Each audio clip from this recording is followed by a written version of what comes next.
Deuxième grand titre de l'actualité ce soir, les inondations. Et c'est désormais la ville de Troyes qui est menacée par la Seine cette fois.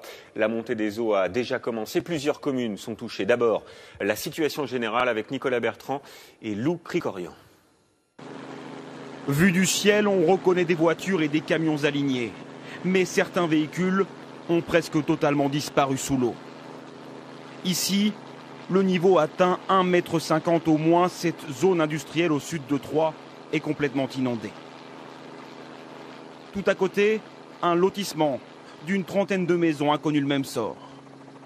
La Seine, à son tour, est en crue. Au sol, les secours s'organisent.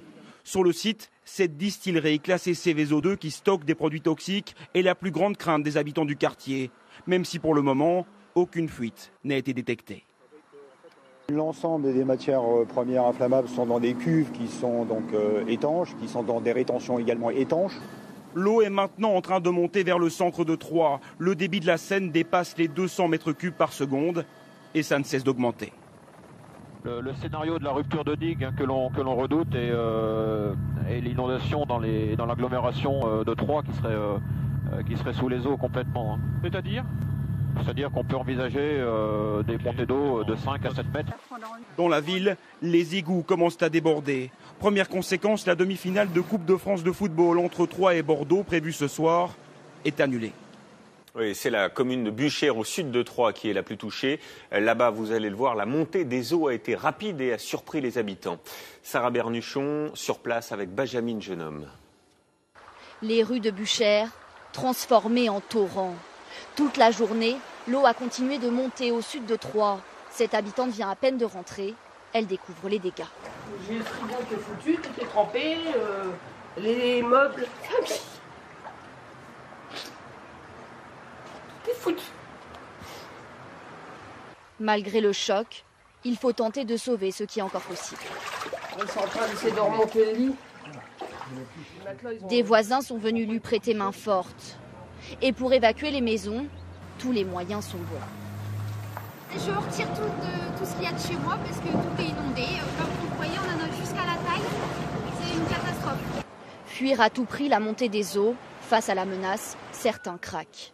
Soi-disant qu'ils vont lâcher encore plus ce soir à 8 h. La crue a pris tout le monde au dépourvu.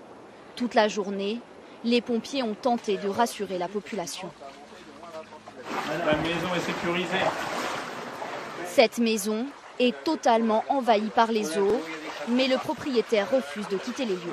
Je dors au-dessus, au sec, et puis je vais chez mes voisins pour dîner, je vais aller chez mon frère pour prendre une douche. Le pic de crue est attendu la nuit prochaine. Toute la journée aux alentours, les habitants se sont préparés au pire. Colmaté et surélevé, mais malgré tous les efforts, la soirée s'annonce compliquée. L'eau elle monte, et elle rentre dans les trous où les filles ont passé. Vous êtes inquiet pour la nuit là ? Plutôt oui. La préfecture conseille de ne pas se rendre aux abords des cours d'eau ce soir. Des évacuations pourraient avoir lieu dans les heures qui viennent. Et à Buchères, on vous retrouve précisément Hugo Clément, bonsoir. Hugo, apparemment le pic des crues est attendu cette nuit.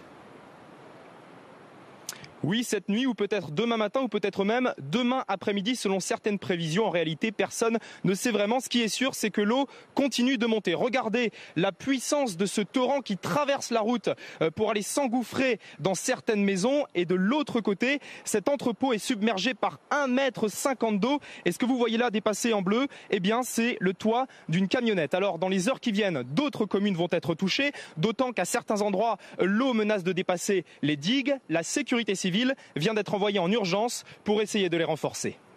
Merci Hugo pour ces précisions. Et par ricochet, Paris pourrait être à son tour touché. La Seine a été placée sous haute surveillance. C'est ce que l'on appelle l'onde de crue. José Blanc-Lapierre nous explique avec Antoine Husser. Dans la région de Troyes, le lac réservoir de la Seine. Une immense zone de stockage conçue pour capter l'excédent des rivières et ainsi protéger l'est de Paris des crues de printemps. Mais ces dernières semaines, en raison des fortes pluies, le bassin est plein à ras-bord et ne joue plus son rôle de régulateur. Au bout de 2 semaines, une semaine de crue, on est à un remplissage maximal et on ne peut plus prendre la moindre goutte d'eau, si bien que cette nuit, on fermera définitivement la prise d'eau.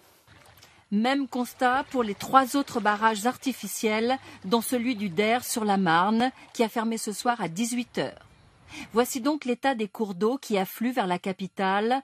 En orange, les zones inondées, en jaune, celles qui sont menacées. Pour l'instant, à Paris, le Zouave n'a pas encore les pieds dans l'eau. Ce soir, le niveau de la Seine frôle la première cote d'alerte. Il faut à peu près 5 à 6 jours pour que les eaux de l'amont descendent jusque Paris. Donc nous allons connaître encore une petite hausse du niveau de la Seine, mais comme l'amont est déjà en décrue, nous allons échapper à la crue. Selon les prévisions, la Seine devrait faire le yo-yo dans les jours qui viennent. Quelques tronçons de voies sur berge seront fermés à la circulation.